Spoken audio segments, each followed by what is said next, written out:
ao referir-se à concepção da montagem cinematográfica de Sergei Eisenstein, escreve: a ideia central de Eisenstein, em seu princípio, é muito simples. No essencial, consiste em utilizar os planos de um filme como enunciados verbais e em montá-los como se montam frases, segundo o sentido. Como o sentido de uma imagem nunca é unívoco, isto leva a duas estratégias. Por outro lado, combináveis. Por um lado, fazer que a significação de cada imagem seja o menos equívoca possível. Pelo outro, jogar com a concatenação para afirmar seu sentido. O primeiro objetivo é em parte ilusório. Nunca é possível controlar totalmente uma imagem. Esta sempre tem algo que escapa à redução pela linguagem. As descrições que faz Eisenstein de suas próprias imagens revelam esse desejo de controle, sem assegurar que o consiga. O segundo objetivo é mais convincente, porque precisamente joga com a essência da montagem, a produção progressiva de um tecido semiótico, cuja coerência reage sobre cada uma das partes para estruturá-la e limitar a proliferação semântica. Não é um acaso se Eisenstein jamais utiliza a palavra plano, por outra parte pouco usada na época, senão os termos quadro e pedaço, às vezes traduzido abusivamente por fragmento, já que o primeiro remete a um dado essencial de toda imagem, seu limite material e simbólico. E o segundo, justamente, ao fato de que um plano, para ele, não é mais que um pedaço, uma peça em um discurso articulado, e não a captação de um acontecimento em sua duração.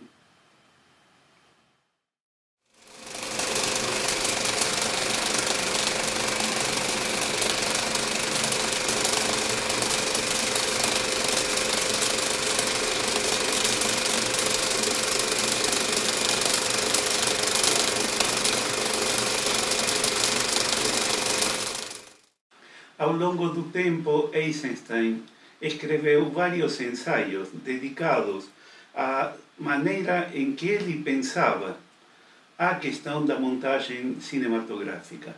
Extraímos desses ensaios alguns trechos. A cinematografia é, em primeiro lugar, antes de tudo, montagem. O plano não é um elemento da montagem. O plano é uma célula da montagem. Exatamente como as células, em sua divisão, formam um fenômeno de outra ordem, que é o organismo ou embrião. Do mesmo modo, no outro lado da transição dialética de um plano, há a montagem. O que então caracteriza a montagem e, consequentemente, sua célula, o plano? A colisão, escreve Eisenstein. O conflito de duas peças em oposição entre si. O conflito, a colisão.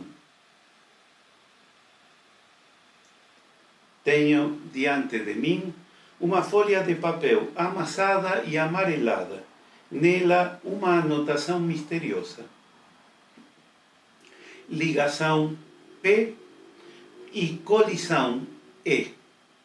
Este é um vestígio de uma discussão acalorada sobre a questão da montagem entre P, Pudovkin, e E, eu mesmo, Eisenstein.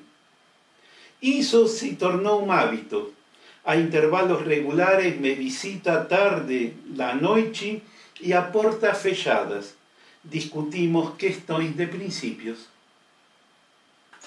Pudovkin, formado na escola de Kuleshov, ele defende em alto e bom som uma compreensão da montagem como uma ligação de peças, formando uma cadeia. Novamente, tijolos. Tijolos arrumados em série para expor uma ideia. Eu o confrontei com meu ponto de vista sobre a montagem como uma colisão. Uma visão pela qual, da colisão de dois fatores determinados, nasce um conceito. Do meu ponto de vista, a ligação é apenas um possível caso especial. Então, montagem é conflito. Tal como a base de qualquer arte é o conflito, uma transformação imagística do princípio dialético. Conflito dentro do plano é montagem em potencial, que, no desenvolvimento de sua intensidade, fragmenta a moldura quadrilátera do plano e explode seu conflito em impulsos de montagem, entre os trechos da montagem. Tal como num zigue-zague de mímica, a mise-en-scène esparrama-se em um zigue-zague espacial com a mesma fragmentação. Até o presente, temos um desses princípios significativos do conflito, o princípio do contraponto ótico. É bom não nos esquecermos de que logo teremos de enfrentar um outro e bem menos simples problema de contraponto, o conflito no filme sonoro entre acústica e ótica. Em outro ensaio, escreve Eisenstein: em minha opinião, porém, a montagem é uma ideia que nasce da colisão de planos independentes, planos até opostos um ao outro, o princípio dramático. Um sofisma? Certamente não, porque estamos procurando uma definição de toda a natureza, do estilo fundamental e do espírito do cinema, a partir de sua base técnica, ótica. Eisenstein estende a noção de conflito ao cinema sonoro. Conflito entre todo o complexo óptico e uma esfera bastante diferente. Assim, o conflito entre experiência óptica e acústica produz cinema sonoro, que é capaz de ser realizado como contraponto audiovisual. No ensaio do teatro ao cinema, Eisenstein escreve: o assunto é sublimado por uma trivialidade monumental, cujo clímax é atingido através de uma continuação desta interseção e do jogo de palavras, com o significado sempre dependendo da justa posição das duas linhas.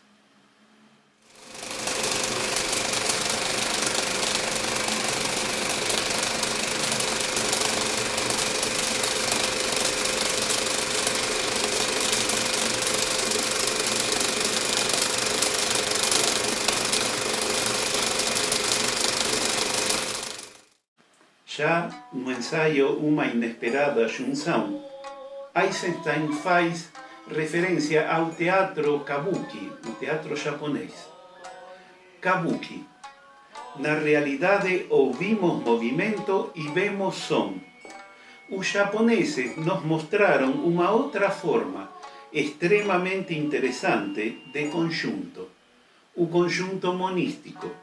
Som, movimento, espaço, voz, aqui não acompanham, nem mesmo são paralelos um ao outro, mas funcionam como elementos de igual significância.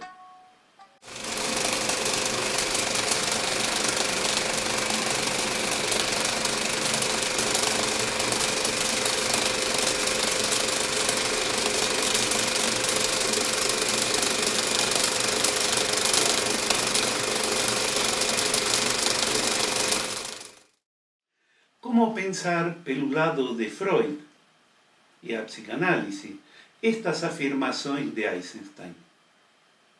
A cinematografia é, em primeiro lugar e antes de tudo, montagem.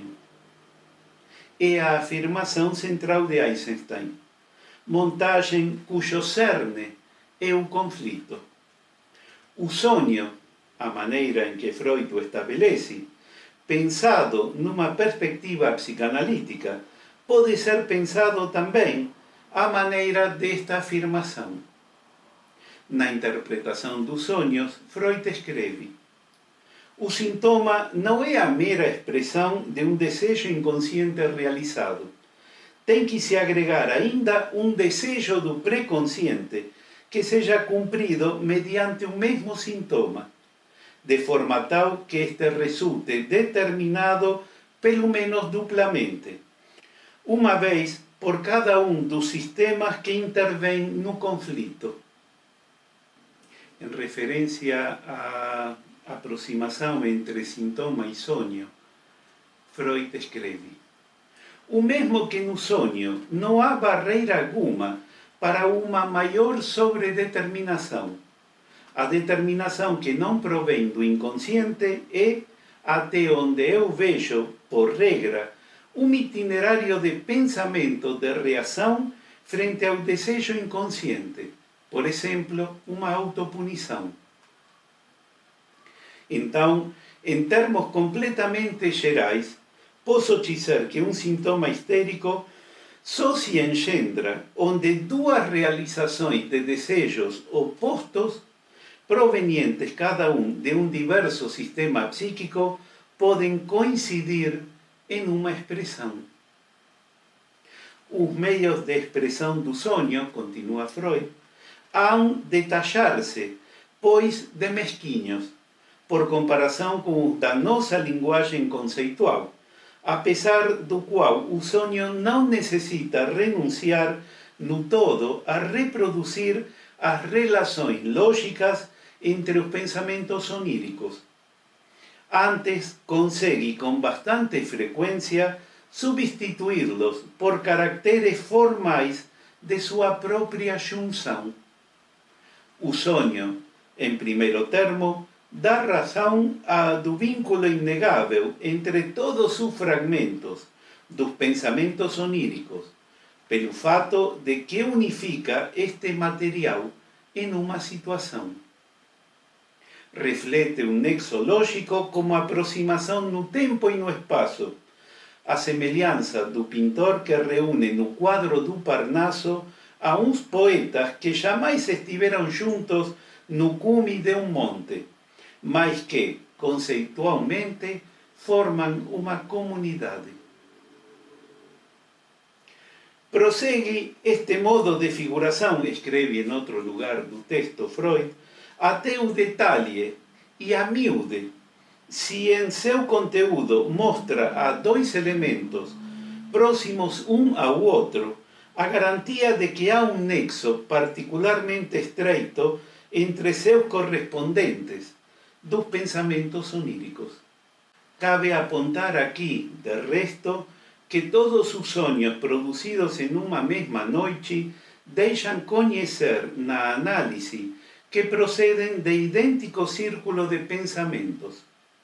O vínculo causal entre dois pensamentos é ou bem abandonado sem figuração, ou então substituído pela sucessão de dois fragmentos do sonho de diferente extensão. Com frequência é invertida, oferecendo no começo do sonho a conclusão e seu final na premissa. A mudança direta de uma coisa em outra parece figurar no sonho a relação de causa e efeito. O sonho nunca expressa a alternativa ou bem, senão que recolhe dentro da idêntica trama a seus dois membros como igualmente justificados. Tenho mencionado que ou bem, usado na reprodução do sonho, há de traduzir-se por e. Representações que estão em oposição umas com outras são expressas de preferência no sonho mediante idêntico elemento. O não parece não existir para o sonho. A oposição entre dois pensamentos, a relação de inversão, haja nele uma figuração em extremo notável. Expressa-se pelo fato de que outro fragmento do conteúdo do sonho, como se fosse com posterioridade, é transformado ao seu contrário.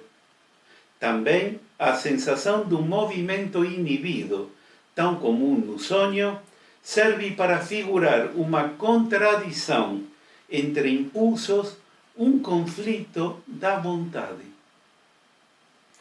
Entre as relações lógicas há só, a da semelhança, a comunidade, a concordância que favorece em altíssimo grau ao mecanismo da formação do sonho.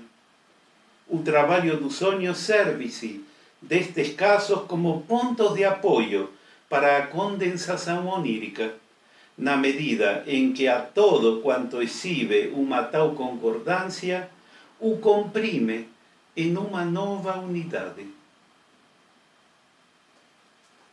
Retomando uma afirmação de Eisenstein, o plano não é um elemento da montagem. No sonho, qual seria o plano? Pode-se pensar que não tem, sendo o sonho constituído pela sucessão de representações oníricas, sob os ditados da condensação e o deslocamento, e regidos pela capacidade de figurabilidade. Há um encadeamento de representações, a maneira em que Freud estabelece deslocamento, condensação, que permite retomar a dupla proposta por Eisenstein, ligação P e colisão E.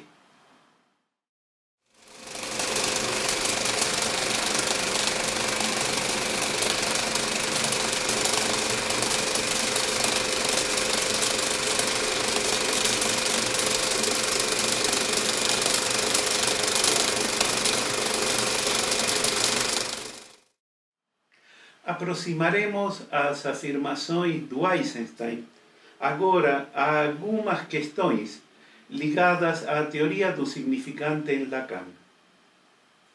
Pensados os significantes pela via de Lacan, podemos apontar também certa noção de conflito, já que os significantes se encontram em uma relação de oposição e diferença uns com os outros. No escrito A Instância da Letra, de 1957, nas palavras de Dylan Evans, Lacan define a metonímia como a relação diacrônica entre um significante e o outro, na cadeia significante. A metonímia tem a ver, então, com os modos em que os significantes podem combinar-se, vincular-se, em uma cadeia significante, relações horizontais, que, da nossa parte, poderíamos aproximá-la do P de Pudovkin, ao que fizemos referência anteriormente, enquanto que a metáfora se refere aos modos em que um significante de uma cadeia significante pode ser substituído por outro significante em outra cadeia, relações verticais, na direção do E proposto por Eisenstein. Juntas, a metáfora e a metonímia constituem um modo de produção da significação. Em relação à metáfora, o modelo da colisão-conflito proposto por Eisenstein na montagem não pode ser aplicada de forma direta. Frente a esta situação, uma via de aproximação possível que encontramos, mantendo as diferenças e distâncias entre cada proposição, reside, por um lado, no efeito poético que acontece na substituição metafórica e o efeito dramático ao que se refere Eisenstein na oposição dos planos. Ainda, uma característica própria que Lacan determina para o significante permite alavancar a aproximação. O significante é o tal por pura diferença com outro significante. Neste ponto, lembramos que para Eisenstein essa diferença se torna radical na afirmação de que os planos na montagem não são só independentes uns dos outros, senão que até podem ser opostos.